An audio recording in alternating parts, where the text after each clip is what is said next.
студиото со вас, Маријан Ников. Добро утро, вести во 9. Товарниот сообраќај натаму останува блокиран поради протестот на транспортерите превозници од Западен Балкан, кои од завчера поставија камиони на граничните премини кон Шенген зоната, барајќи од Европската унија да се измени правилото за електронска евиденција за престој во Шенген зоната во согласно со правилото 90/180 дена. Првичните проценки на коморите се дека штетите од блокадите дневно изнесуваат 100 милиони евра во регионот, од кој во протест се вклучени и камионските транспортери од Македонија, Србија, Црна Гора и Босна и Херцеговина. Премиерот Христијан Мицковски очекува да се надмине проблемот на македонските превозници. Прашање кое, како што изјави вчера, е отворено уште од септември со Европската комисија. Инаку протест за повисоки плати и подобар стандард денеска ќе имаат и работниците. Синдикатот излегува на улица со единствено барање, зголемување на минималецот, но и на сите останати примања за 6000 денари. 28 јануари е денот кога работниците зборуваат. Овој протест е за вашите плати, затоа што истите не стигнуваат од први до први. Овој протест е против неправдата, затоа што тие земаат 10 пати поголема плата од вашата. Овој протест е поради тоа што тие за себе обезбедуваат 250 евра зголемување на нивните плати, а за вас ниту 25 евра. Тоа покачување не значи само 6000 денари, туку збирно со зголемување на социјалните придонеси и персоналниот данок изнесува дополнителни 3259 денари.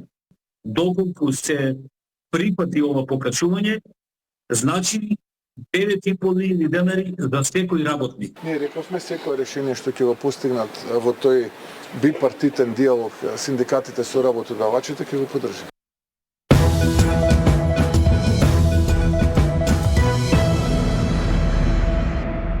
Односите Мицковски Ахмети, барем јавно, повторно се заладени, откако лидерот на ДУИ не го испочитува во целост договорот од лидерската средба. Мицковски вели дека тетата средба ќе има, но некогаш.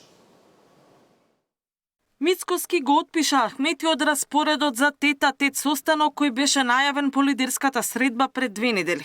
Премиерот прилично комотно го одложи состанокот со опозицијскиот лидер на неопределено време. Ќе има средба некогаш. Реакцијата на Мицковски доаѓа откако ДУИ не го исполни договореното на лидерската средба во клубот на пратениците.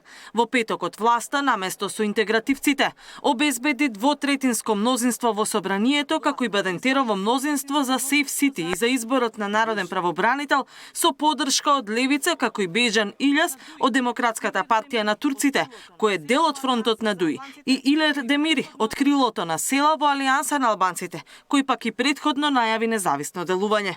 Мицковски ги отфрли критиките на СДСМ и на Филипче, дека ја води државата во меѓународна изолација и спроведува антиевропска политика. Дали е изолирана или не, гледаат граѓаните, тие се тие кои што кажуваат на избори и тие се тие кои што го даваат својот глас, но можам само да кажам дека времето на дипломатијата на свитка на кичма и снисходливост на црвените дебели кирими помина. Сега е дипломатија која што носи реални резултати и дипломатија која што се бори и ги чува македонските национални интереси. За разлика од Ахмети, Филипче воопшто не се појави на лидерската средба, на која освен за Сейф Сити и народниот правобранител, учесниците се согласија и за поддршка на реформските закони поврзани со ЕУ агендата, како и за укинување на така наречената пржинска влада пред избори. Филипче претходно се изјасни против укинувањето на техничката влада, додека за реформските закони изјави дека треба да се дебатира во рамките на парламентот. Катерина Нешкова, Сител телевизија.